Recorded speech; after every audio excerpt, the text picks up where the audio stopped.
सभी को जेएमसी की बाइबल नॉलेज चैनल में आप सभी का स्वागत है। तो आइए एक स्टोरी लेकर मैं आपके सामने हाजिर हूँ। तो देखते हैं हमारा खुदावंद इस स्टोरी से हमें क्या समझाना चाहते हैं। मेरे प्रियो, अक्सर हम बाहरी चमक धमक को देखकर दूसरे का अंदाज़ा लगाते हैं, दूसरे की हैसियत का, दूसरे की समझ का अंदाज़ा लगाते हैं। लेकिन आज हम स्टोरी से सीखेंगे कि परमेश्वर हमें क्या सिखाना चाहते हैं। तो स्टोरी है एक नाविक की जिसने बदल दी सोच। तो चलिए चलते हैं स्टोरी की तरफ।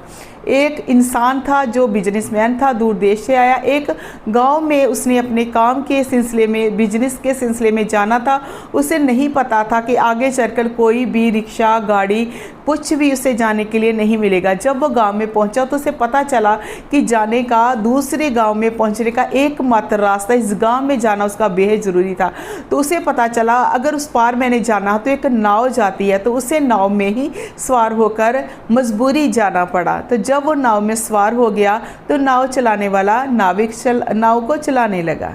चलते चलते उस बिजनेसमैन ने उस नाविक के साथ बात करनी शुरू की। उसने उसे पूछा कि तुम कितने पढ़े लिखे हो? तो उसने बोला, साहब जी मैं नहीं पढ़ा लिखा। तो उसने बोला कि तुम इसी गांव में रहते हो, कब से रहते हो? तो वो बोलने लगा, मैं बचपन से ही, मेरा जन्म ही यहाँ हुआ है, मैं बड़ा यहाँ हुआ, मैं काम काज कर रहा हूँ, मैं शादीशुदा हूँ, मैं बच्चों वाला हूँ, मेरी पूरी लाइफ जहाँ पर ही बीती है। तो फिर वो मजाक में उड़ाने लगा, क्या भाई तूने क्या ज़िंदगी कैसे जी ली, कैसे तुम यहाँ पर रह सकते हो, क्या तुम यहाँ पर बोर नहीं होते? तो उसने कहा, नहीं भाई साहब मैं यहाँ बोर नहीं होता, मुझे अच्छा लगता, मुझे शांति मिली है। तो फिर उसने कहा कि तुमने क्या देखा, दुनिया में आकर क्या देखा? लोग बाहर जाकर देखो। तुमने कहा तुम अनपढ़ और गंवार ही रहे, बाहर जाकर देखो कि लोग चांद पर पहुँच गए। तो आपने क्या देखा? आपने सारी उम्र यहीं पर गुजार दी जहाँ कुछ भी नहीं है, आपने तो दुनिया का कुछ देखा ही नहीं। तो वो बोलने लगा, साहब जी हम खुश हैं, जैसे भी हैं हम खुश हैं। वो ऐसी कितनी बातों को लेकर उसे डाउन करने लगा, उसे तुच्छ जाना। उसे जो बड़ा आदमी था उसे लगा मैं पढ़ा लिखा हूँ, मैंने अच्छे कपड़े पहने हैं, मेरे पास पैसा है, शोहरत है, दौलत है, मैं शहर में रहने वाला हूँ। लेकिन जे गरीब इंसान है, अनपढ़ है, गंवार है, इसे कुछ भी समझ, कुछ भी पता नहीं। उसने उसे बहुत तुच्छ जाना, बहुत डाउन किया। लेकिन वो बेचारा चुपचाप सुनता रहा, क्योंकि उसका काम था, उसको पैसे मिलने थे, ये उसकी मेहनत मजदूरी थी। इसलिए उसने अपने मालिक समझकर, अपना कस्टमर समझकर चुपचाप वो बर्दाश्त करता रहा और चलाता रहा नाव को। और आगे चलते चलते क्या हुआ, चलते चलते झील के बीच में आंधी और तूफान आना शुरू हो गया। और जब आंधी तूफान बढ़ने लगा तो उस नाविक ने कहा कि साहब जी आप क्या करो कि झील के बीच में आप छलांग लगा दो ताकि हम तैर कर उस पार जा सके, क्योंकि तूफान बढ़ रहा है। लेकिन वो जो बिजनेसमैन था, पढ़ा लिखा था, बड़ा व्यक्ति था, वो सोच में पड़ गया और कहने लगा झट से, मुझे तो तैरना नहीं आता, मुझे तैरना नहीं आता, मुझे बचा लो, मैं क्या करूँगा, मैं डूब जाऊँगा। उसने कहा नाव से छलांग लगानी पड़ेगी, नहीं तो नाव डूब जाएगी। अपने आप को बचाने के लिए साहब जी तैरना पड़ेगा। लेकिन वो फिर से बोला, मुझे तैरना तो आता ही नहीं, मैं क्या करूँ, मुझे बचा लो।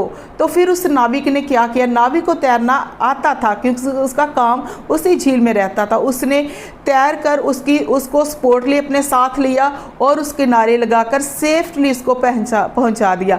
और फिर वो बिजनेसमैन बहुत शर्मिंदा हुआ।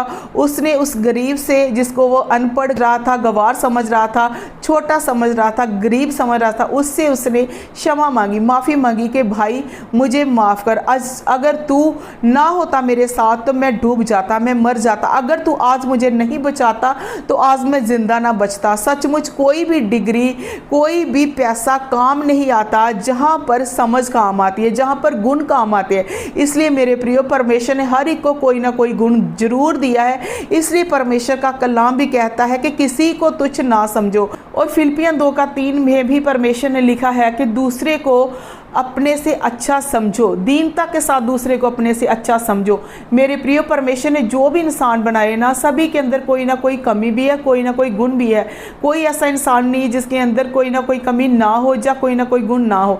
परमेश्वर ने किसी ना किसी को कुछ ना कुछ जरूर दिया है। जैसे इस नाविक को परमेश्वर ने तैरने का गुण दिया, वो अपनी मेहनत कर रहा था, कमाई कर रहा था, गुजारा कर रहा था, अपने घर परिवार को चला रहा था, खुश था, आनंदित था, क्योंकि वो एक शांति की जगह में रह रहा था। लेकिन जिनके पास बहुत पैसा, डिग्री, धन दौलत, शोहरत, पैसा, रुतबा आ जाता ना, वो अपने आप को समझने लगते हैं कि मुझसे बेस्ट कोई भी नहीं है। मेरे सामने अगर कोई गरीब आएगा ना, वो तुच्छ है, वो छोटा है, वो जीरो है। नहीं मेरे प्रियो, हमें किसी को छोटा नहीं समझना। खास करके हम मसीहत के अंदर आकर किसी को हम छोटा बड़ा नहीं समझ सकते, क्योंकि हम सभी के अंदर खुदावंद यीशु मसीह का लहू है। हमें आज की स्टोरी यही सिखाती है कि जहां परमेश्वर ने जो गुण दिए हैं ना, वो गुण काम आते हैं, वहां पर पैसा, डिग्री, शोहरत कुछ भी काम नहीं आता। तो यहाँ देखिए, जैसे बिजनेसमैन पढ़ा लिखा था, डिग्री थी, पैसा था, रुतबा था, लेकिन उसको बचाने के लिए जो कुछ भी काम ना आया। तो काम आया उस नाविक का गुण